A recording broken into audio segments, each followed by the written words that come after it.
All right. So we'll get us started. Welcome everyone to How to Stop Emotional Eating and Manage Our Emotions in a Healthier Way. I'm Amber Avila and I'm here with Christy Romano, and we're going to be co-teaching this class together. So we're going to go over a little intro of us to get us started, so you know both who we are. If you're familiar with one of us or the other, you'll get an idea of both what we do, and we're both going to have a lot of awesome information for you today.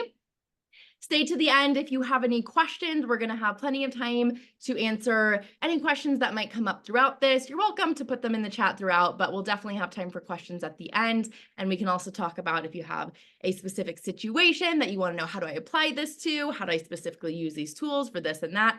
We'll be sure to cover that as well.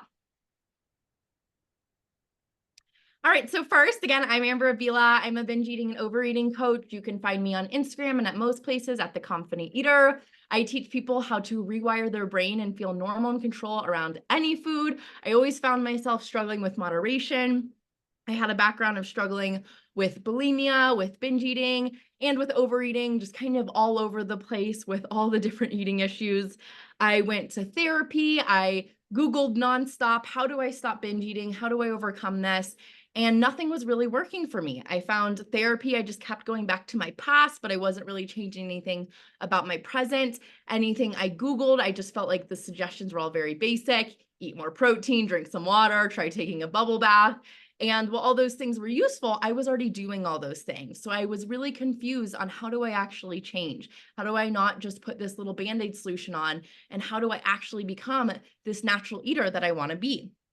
So it wasn't until I found coaching and really the psychology of how our brain worked that I was really able to get out of my binge eating. I started viewing my binge eating as a habit, which is kind of unusual if you come from the eating disorder world. They kind of view your brain as just something a little messed up in there, and you got to do a lot of therapy for years and years and years to change that. And once I started viewing it as a habit, though, everything changed for me, where I learned I could actually rewire my brain to feel differently around food.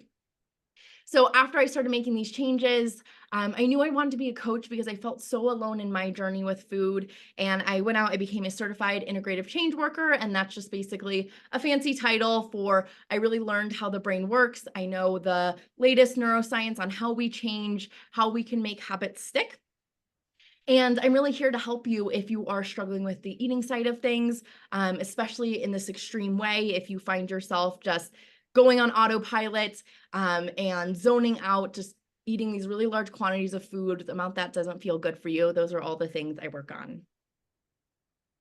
Awesome. And then my name is Christy Romano. If this is the first time you're meeting, it's great to see new faces, although not a lot of people have their cameras on.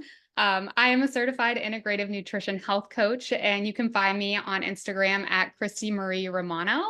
And I help women break free from anxiety, heal their relationship with food, and just feel really healthy and confident in their skin. So I've been coaching since 2018, and I got into this work the same way as Amber did because I really struggled with my own relationship to food and my body. So I have been on both ends of the spectrum when it comes to food, from severely controlling everything and logging every calorie that went into my body, to feeling completely out of control with food and just eating my emotions every night. And oftentimes for me, I would swing back and forth between these two extremes, and I could just never find this place of balance. It was this constant yo-yo effect. So through my own journey and many failed attempts at trying to reach this place of balance and peace, I learned that I had to take a holistic approach if I truly wanted to heal. I couldn't just focus on, oops, did you say something?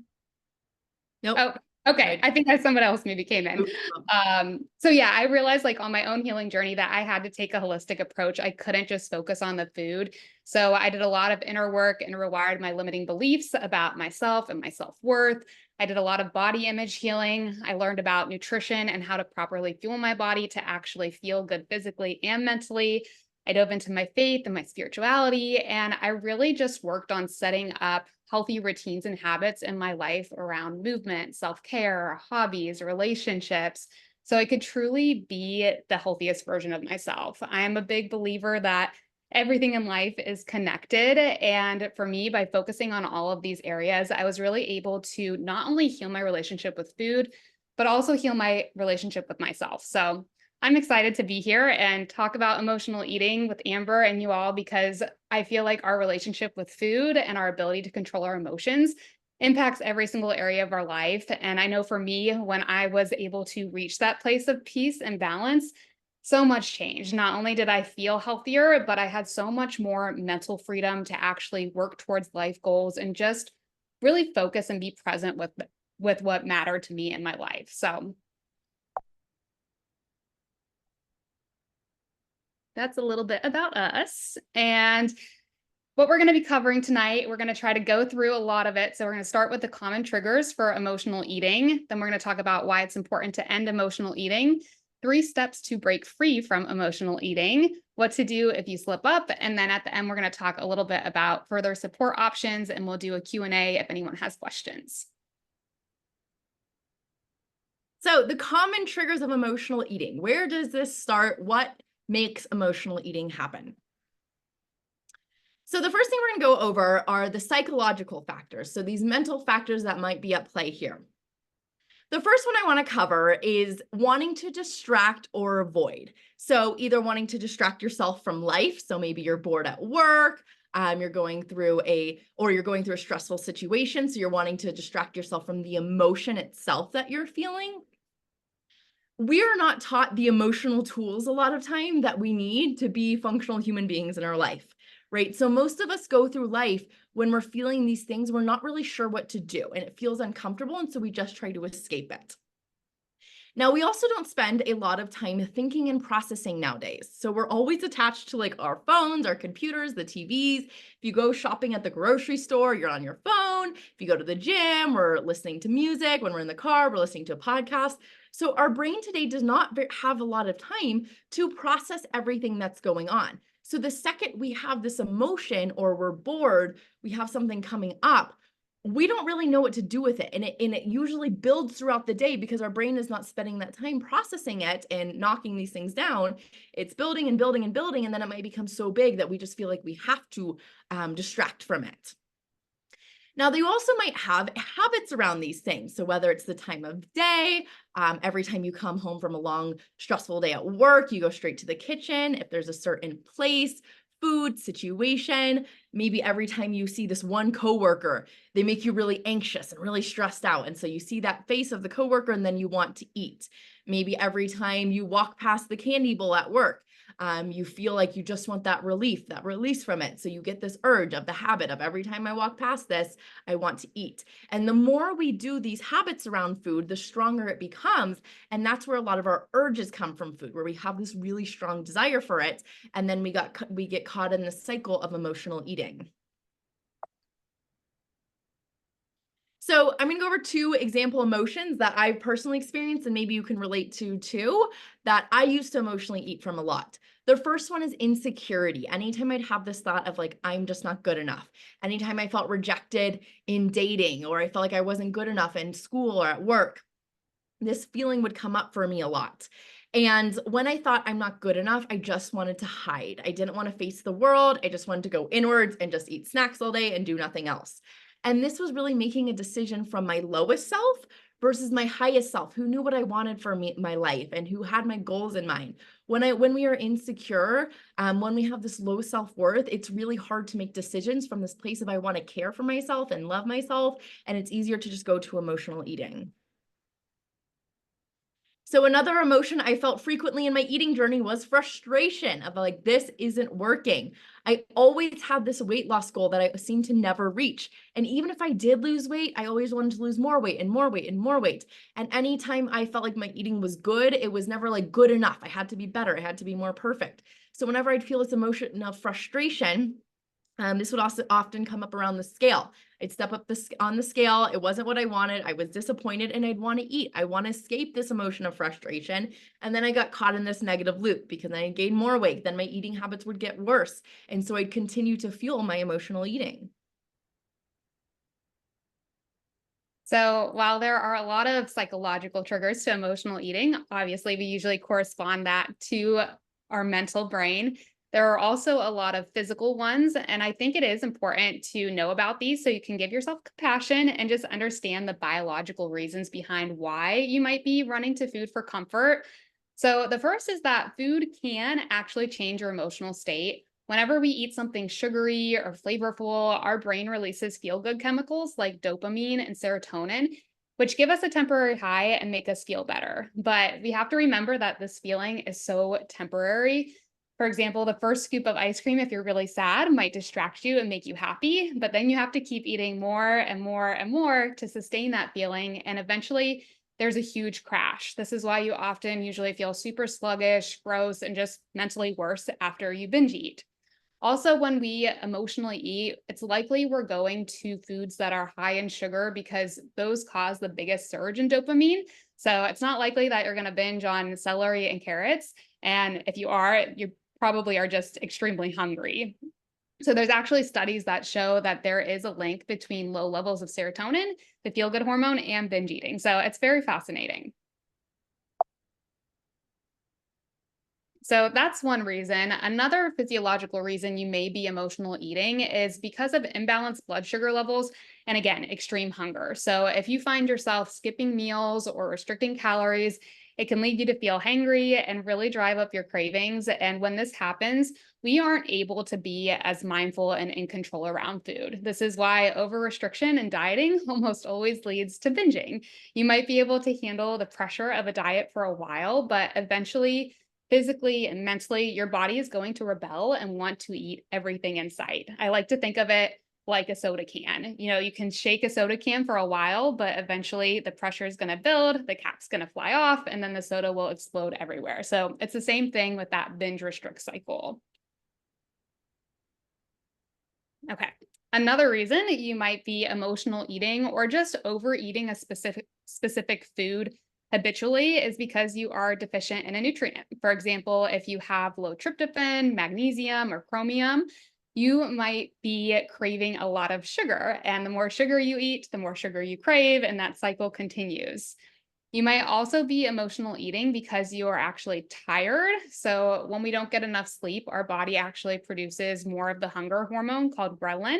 So, if you've ever woken up in the morning and had like a hearty breakfast, but you still feel hungry and you just want to keep eating and eating, it's likely because you actually had a really poor night's sleep the night before. So, fatigue really isn't an emotion, but it can be uncomfortable and we can try to like avoid it or fix it. And I know a lot of times for me, whenever I was low on energy, I would always go to food because I thought that was the solution when really all I needed was a nap. So there's a lot of things, both psychologically and physically, that can be triggering these emotional eating sessions. Okay, so now that we covered some of those, we're going to talk about why it's essential to heal emotional eating. Okay, so the first one is pretty obvious. It's just to feel better in your life. Your habits around food can affect so many areas because food is involved in so many things. So it can impact your relationships, your career, your job, your self confidence. Think about how many times food has really held you back in life. I know for me, it was like involved in everything.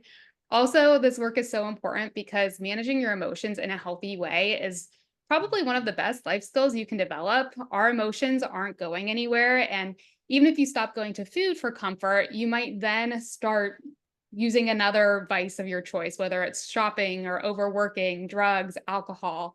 So you really want to be able to learn how to feel, process, and control your emotions so they don't end up ruling your life.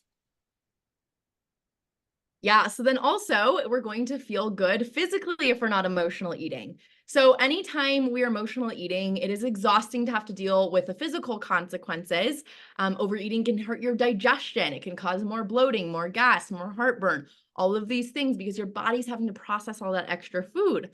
Your hormone balances, your energy levels, both the day of. So I know for me, when I'd overeat and I wouldn't feel good, I wouldn't want to go work out, I wouldn't work as hard at work. And the next day, I also felt really sluggish. So this isn't something that just affects you, you know, in the next hour after. It can lead on for days at a time, even where the following days you feel more sluggish, you feel more drained because you're on that blood sugar crash and your body is just having to deal with that all that extra food.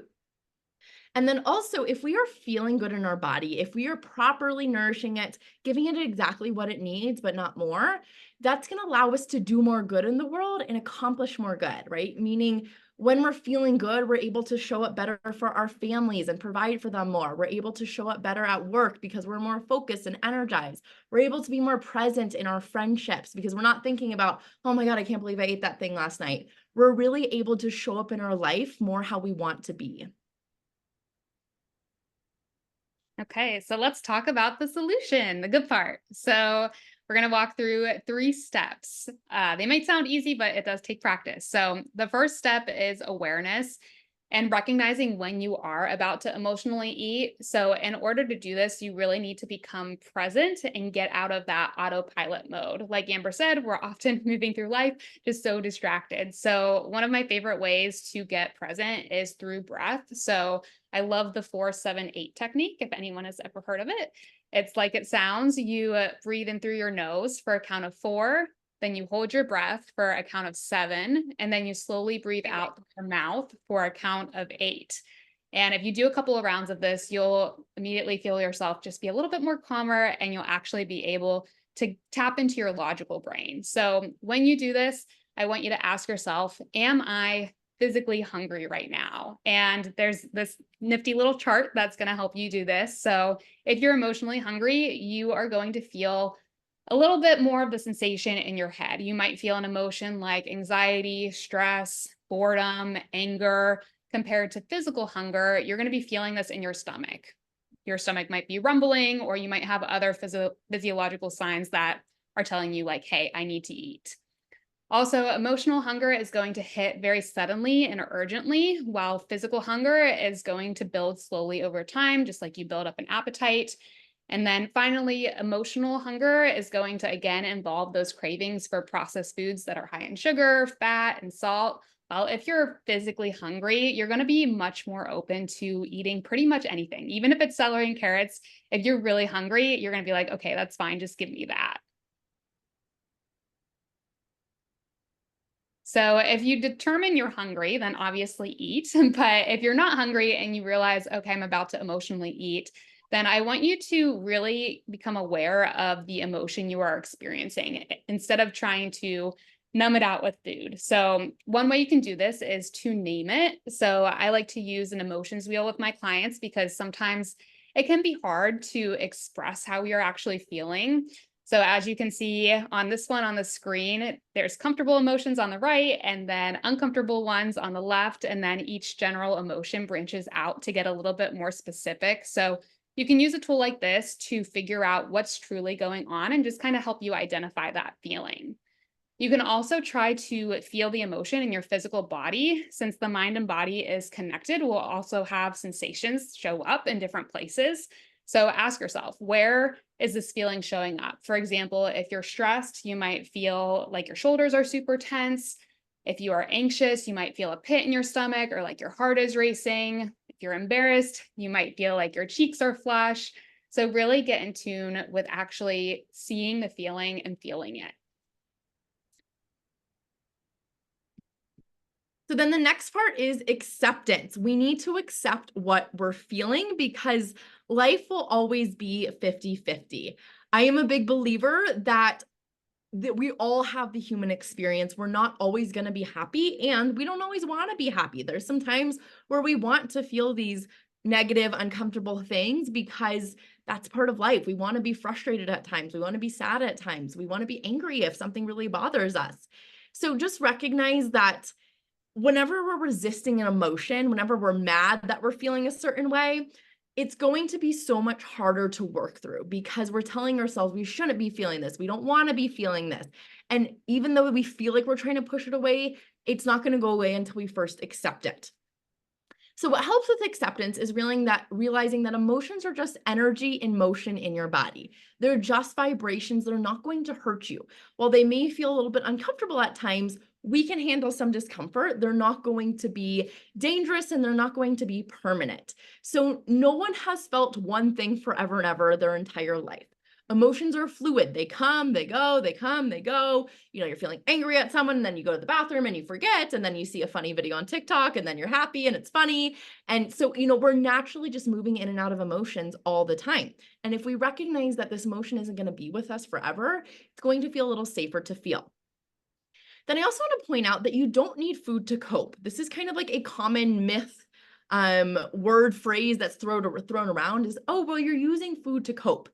Now, you might be trying to use food to cope, but food is not actually doing anything for us to cope, because the problem that you were dealing with emotionally did not start from food. So the solution is not going to include food. While when you eat, it might distract you temporarily, ultimately, you're going to feel the same afterwards. That emotion's still going to be there. And sometimes you're even going to feel worse, because now, in addition to what you were feeling before, now you also might be feeling guilt and frustration about the fact that you just ate that. So you might even be layering on more negative emotion that you don't want to be feeling. So I have this example here that if you're bored, yes, you can do an activity, and you also want to practice sitting with that emotion and accepting it, not trying to force it away by doing that activity. So, let's say you decide to go for a walk, a really good way to change your state. But the thing is, you're not going to always be able to go for a walk every single day of your life, or every single moment of your life, right? You might be out at work, you might be out with friends, and you want to be able in those moments where you might not be able to access as many tools as you want to be okay with just sitting with that emotion until you can access some more tools and do something else. Now, I also like to think about carrying our emotions almost like carrying a purse. So, a big mistake people make is they'll say, oh, I'm just so stressed all the time. I'm just a really anxious person. When you say something like that, that's taking that emotion and making it part of who you are. But it is not part of who you are. It is just something you are feeling temporarily in that moment. So instead, we want to say, I am feeling stressed. Sometimes I feel anxious. That word feel takes it out of who we are and makes it to the side. So think about, instead of like wrapping yourself all up in the emotion, we're just carrying it around with us like a purse. Carrying it around like a purse isn't going to hurt us. And we can decide to set it down at any time. We can always choose to start to change our emotional state by changing our thoughts about it. But it also is okay to have it for a bit. If we want to feel that frustration, we want to feel the anger, just knowing it's not our whole being, it's just something that we're dealing with in that moment. Okay, so now that we have allowed the emotions to be present, it's important to then shift to processing them so they don't stick around forever. We definitely don't want to stick them under a rug and ignore them because, like Amber said, eventually they're going to resurface. And the more you ignore your emotions, I believe the more disconnected from yourself you actually become, because our emotions are really messengers and they're communicating our needs and what's important to us. They often drive our actions, they guide our decisions, they connect us to others. So they are important. And with that being said, we shouldn't always trust every emotion we feel. And we also need to use our logical brain. But I think it's important to remember that it is good to feel and that you shouldn't be afraid to feel these emotions. So, here are some healthier ways to feel your emotions because I don't feel like we really get taught this in school or anything. So, the first is to get curious and explore them. So, ask yourself, why am I feeling like this and what triggered it? When you ask yourself questions, it can really shine a flashlight on areas you might need to work on in your life if you're noticing certain patterns come up. Another way to fully feel your emotions is to cry. This is one of my favorite ways. It releases oxytocin and endorphins. This is why you always feel so much better after a good cry session. So if you feel the tears coming up, do not hold them in. Breathing through emotions is another way to sit with them and just get through the discomfort, knowing that, again, this is going to pass.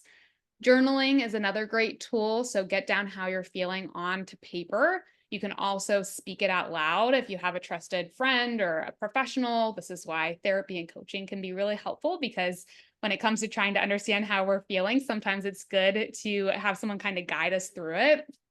If you are spiritual, you can pray to God and offer up difficult emotions to Him. So there are a lot of ways to really see your emotions and let them out. So the last two words here are really important: release and shift. So, like Amber said with the person analogy, at any time we can choose to let go of an emotion. And a lot of times we get in trouble with our emotions when they become super sticky and we decide to just carry them around forever. For example, if something at work triggers you to be super anxious, instead of letting that anxiety flow through you and processing it, you might instead grab onto it and fuel it and take it with you into the rest of your day, even though that event that made you anxious has passed and you really don't need to feel anxious anymore. So, how do we let our emotions go? Because I think that can be difficult. So, once you've felt it, a great way to release it is to actually practice shifting it to a more positive emotion. So, there are a lot of ways you can do this. This could be listening to music, it could be going on a walk, taking a nap if you're tired, getting outside for a change of scenery, engaging in an activity that makes you happy. So, really, you have to figure out what works well for you. And I recommend building almost like a personal toolbox of different things you can do to just take care of yourself when these difficult emotions show up instead of going to food. All right, so along your journey, as you're using these amazing tools you just learned, you may slip up, and that is okay. That's totally normal. Anytime we're learning something new, we might slip up. Now, sometimes we judge ourselves because we think, well, this isn't a new skill. I should already know how to eat. I'm supposed to know how to eat. But you might not be used to processing your emotions. Might not be used to tuning into your hunger and fullness signals. So if you have a slip up, this is what you're going to do. The first thing you're going to do is pause. So the second you realize you're emotionally eating, you want to stop and box it in. I don't care if there is one bite of the food left, you can throw it away, put it in the fridge, put it away. Sometimes if I'm full and satisfied, I'll just like put the crackers back in the box. Some people think that's gross, but they're my crackers. So, stop it the second you realize it's happening and put it away. Then take some deep breaths. You might be really activated because you're going through a big emotion. You've been kind of in the frenzy of eating. So just take some deep breaths to calm yourself down and then try to remove yourself from the kitchen. There's no reason we need to continue hanging out in the kitchen if we're not hungry. So just getting that kind of physical distance can help too. Then we want to assess. So you don't want to just pretend it never happened and forget about it. You want to make sure you can learn from this. So in my Confident Eater program, I give people an in-depth worksheet and video that they can watch, but there's 3 simple questions that can really use to help you start to move through this and learn and assess. And the first one is what went well. We always want to start with what went well because we want to acknowledge that something went well. Even if it's just, oh, I'm using these questions Amber gave me to assess this, that went well because you are now assessing something that you would have normally just not learned from. Then thinking about what didn't go so well. So this is where you can kind of like get out your drama. This didn't go well. This didn't go so well. And then finally, what would I do differently? So this is really where the learning happens. And I want you to get really specific with this. The more specific you can be, the better, because we essentially want to create like a blueprint for your brain. If you were to do this situation over, how would it look? So the next time this situation happens, you say, okay, I would do this, this, and this. You know exactly what you're going to do differently. Then you're going to move on. So remember, all you did was eat some food. No one died here, right? Get out of the drama. All is okay. You had some food because when we start to dwell on it, we're focusing on what we don't want. We're focusing on the overeating, how we're not eating the way we want it to be. And what we want to focus on instead is what we do want. We want to focus on the habits we want, the kind of eater we want to be, because that's what will grow. Then you're going to continue your regular eating. So you might be a little less hungry. That's normal if you overate, but I don't want you to go fasting for 24 hours now. You just want to wait till you start to get some hunger back and then give yourself a nice balanced meal and just continue your normal eating. And again, just remembering that no journey is without learning moments. So be gentle and kind with yourself as you're going through this. Now, if you are interested in some further support, if you are someone who is identifying as a binge eater or frequent overeater, my program, the Confident Eater program, would be a really good option for you. I'm going to start by putting the link for more details in the chat. I have free calls to learn more about my program and kind of talk about what's going on for you. I have both group coaching and one-on-one coaching. So we'll also on our call talk about what both options look like and which one would be a better fit for you. But again, if you were someone who has been trying other approaches, maybe I call it Instagram intuitive eating, where you're just like, oh, they tell me to eat whatever I want and I'm doing it. That's not working for you. If you've been going to therapy and that's not really working for you, you're tired of focusing on your past, you don't really feel like you have that much childhood trauma that's really led to this eating. If that's not working for you, if you're wanting to learn how to eat any food in moderation, I'm a big advocate of trying to learn how to find this middle ground.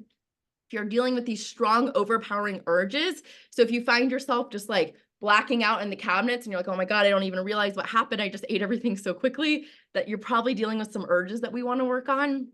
If you like the idea of listening to your body, you aren't really sure how to make that happen. That's something we go over. And if you want this brain-based psychological approach to changing your habits for good, all those will be good options. So again, you can hit the link in the chat. If you're watching the replay, it's at theconfidenteater.org, and you can book a free consultation call with me so we can chat about your goals, make a plan for you to move forward, and see what the best options for you would be. Awesome. And then my program is called the Holistic Health Makeover Program because I love to take a holistic approach. So together we would focus on mindset, nutrition, and lifestyle. So my program is going to be great for you if you are struggling with your relationship with food and you really want to just find a place of peace and balance, learn how to intuitively eat, not only to feel good mentally, but to feel good physically. So if you have goals of balancing your hormones, improving your energy levels, supporting your mental health, maybe you're dealing with a lot of anxiety, and just reaching a healthy body composition, whether that's maintaining your weight or maybe losing some weight, that's going to be a great fit for you. I also focus a lot with my clients on detaching our worth and our happiness from the size of our body and really building true self-confidence so you can just feel equipped and show up fully in all areas of your life. Another big component to my program is building a stronger mindset. So we talked a lot about emotions today, like anxiety, stress, overwhelm. So there's a lot of tools you can develop that will help you manage and also minimize those negative emotions from occurring as much.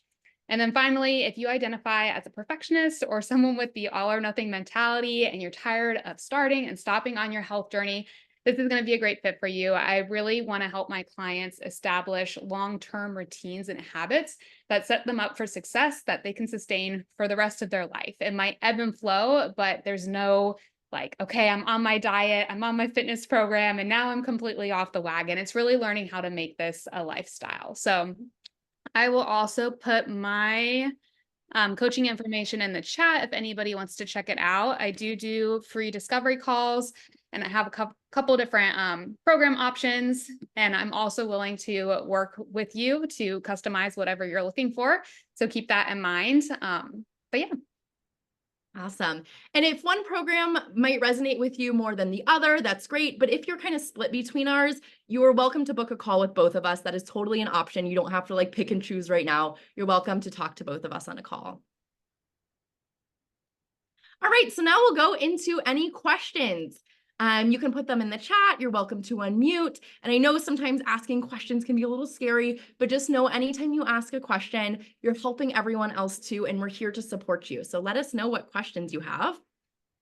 And while you're thinking of your questions, we have all of our information on where you can find us here, both of our Instagrams, our emails, if you have any questions or want to message us privately, our websites, and then we both have podcasts. So if you love podcasts, go check out both of our podcasts. We also did an interview with each other on both of them, so you can find out more about us there and hear more about our story, what we do on our podcasts as well. And thank you everyone for just showing up. I know like whenever you're struggling, it can always feel intimidating sometimes to like reach out for help or even just to join these things. So the fact that all of you showed up just to listen to us walk through all these different steps you can take is awesome and just a huge win. So we are here. We have time if anyone has questions. Let's see, Lauren said, my mind is racing with thoughts. I can't really put it into questions. And that's okay. You know, if you can't think of something specific right now, we both have Instagrams, like you could DM us at any time too. So if it comes up, feel free to, you know, unmute yourself or put it in the chat, but no worries. And I'll also say we did cover a lot today. Like we went over a lot of techniques, a lot of things, a lot of considerations. I would encourage you all to just think of one small takeaway you're having from today, just one little thing you can start to implement, one little thought you want to shift, as opposed to thinking, oh my gosh, I have to, you will get the replay of this, but I have to do it all and I got to remember the steps. It's like, just find one little tidbit that you can start to implement, because that's going to be better than feeling overwhelmed and doing nothing. Yeah. Even if it's just having like more compassion for yourself, like when we went through all the psychological and physical reasons for emotional eating, it's like, okay, like I'm not crazy. My body and my brain is just trying to protect me. This is all I know. So hopefully, if you're beating yourself up for struggling with this, at least you can give yourself some grace. Mhm. Any books that either of you recommend? Mm. I mean, for what? Emotional or in general, because I can recommend Good. spicy novels. What was the book you recommended on my podcast, Amber? It was because that's like a question I ask all my guests when they come on. I literally just posted on Instagram Oh, to book list. yeah, it's Loving What Is by Byron Katie. Loving What Is a book about acceptance. So this would be really good for emotions. It's about accepting anything in life. So it's called Loving What Is, basically loving your current circumstances. So it is more of a general life book, but you can for sure apply it to eating. Loving What Is could be loving where you are with food, right? So maybe you're having a hard time, you're struggling, and you're just like desperate to get out of it. Sometimes we need to love where we are in order to make those effective changes, loving your emotional state, loving your urges for food, being okay that they're coming up and accepting and embracing them. So that's when I really like. For binge eating in general, I have a whole list of books I recommend my clients. I have a recommended reading list, but one I really like was one of the first ones I personally read. It was called Brain Over Binge. It's by Catherine Hansen. It really talks about binge eating as a habit and these urges you have around it. So I find that one really useful for if you're looking for something about the urges. I find it kind of lacks information on like the how of actually eating, like how do we actually listen to our body? How do we actually eat things in moderation? But I think it's really excellent for learning about the brain and where these urges come from. Yeah, I was gonna say I just pulled up my little list too. Breaking Free from Body Shame was a really great book. If you feel like a lot of your emotional eating or just habits around food come from, again, not accepting how you look or constantly wanting to lose weight. So that was a really good one. Then there's so many emotional mindset ones that I have read. Winning the War in Your Mind, Get Out of Your Head, Detox Your Thoughts. Those are three that I loved. And I can, put those in the chat or email them if you want the list. But there's so many mindset books. For me, a lot of it is like the emotional work and trying to understand like, okay, what's going on in my head and how do I rewire my brain and how do I, process these emotions in a healthy way. Yeah, totally. And Jennifer, I love that question. And I'm also going to push you to take action along with that. I am an avid reader, and like you can see all my books back there. And I have the longest list of like books I want to read for self-help. And like I've read so many of them. But it isn't until we start taking that action we learn and applying it that the changes are made. So yes, learn as much as you can, get your hands on any information that you think would be useful. And I also want to encourage you to start thinking about, why am I not taking action with what I already know? What would help me get to the next level to really make sure I'm making the changes in my life versus just passively learning? Lauren asked, do you recommend us having a dietitian to make sure we are getting all the nutrients, et cetera, that we need? So I would say it depends on your goals and how you're feeling physically. So definitely working with either a dietitian or like a certified nutritionist like myself, we can help you really make sure you're eating like well-balanced meals. And I'm sure Amber does this a little bit in her program too, because it's all about food. If you're having like really specific symptoms, like, okay, I'm having brain fog, I'm having, hormonal imbalances and all this weird stuff that isn't being fixed through just a well-balanced, well-rounded, healthy diet, like lots of fruits, veggies, proteins, like the basics, then it might be worth, getting some tests, actually seeing if you're deficient in any nutrients. So it all really depends on, your particular situation and what's going on for you. But definitely like through health coaching, I work with a lot of my clients on just, eating actual whole foods, making sure that their diet and also their supplementation is, setting them up to have a good baseline. But anything like super like serious going on, it definitely will be helpful. Yeah, I would totally echo that. That again depends on your goals, and if you're having a lot of physical symptoms, might be a good idea to get some of those things looked out. I will say so I worked with this one holistic acne coach recently this past year for some of my own personal acne struggles. And we did like a lot of gut testing and like a lot of awesome things. But I just going through all that, I just know from my eating disorder history in the past that a lot of that could be really triggering for me if I was still actively dealing with binge eating or restricting. So I would also encourage you, depending, this isn't directed at anyone specific, but just in general, just kind of questioning where you're at in your journey too. Because finding those nutrient deficiencies can absolutely be so important for your health and your well-being and your longevity. And if you're having a hard time just getting through the day without binge eating right now, that might want to be worked on first before you can get to the place where you're looking at some of those nitpickier things and you're actually feeling a good place to make those changes with food. Yeah, I think that's a great point too. Again, we'd have to kind of like look at like what does your diet look like now? Because if let's say, you're eating a lot of processed foods and you're having symptoms, then okay, you're probably going to see like so much improvement just by eating some more whole foods too and finding that like middle ground of balance where, you're eating mostly whole foods, but you're also enjoying the cake and pizza. So yeah, I'm glad that makes sense. Yeah. All right, awesome. So we'll wrap up. If anyone has any other questions, just raise your hand or unmute real quick. Otherwise, you know where to find us. Again, we're on Instagram. You can send us an email, go to our website. We both have our links there for booking a free call with us. Again, if you're kind of confused what option is best for me, I'm looking for further support, feel free to just book a call with both of us. We're both, we're not scary people. I think people are sometimes so scared to talk to me and I'm like, we're just having a conversation. We're just going to see where you're at, what we can do for you. If you're not a good fit, we'll send you on your merry way. But thank you guys all for coming today. Again, I'll be sending out the replay. Any final words from you, Christy?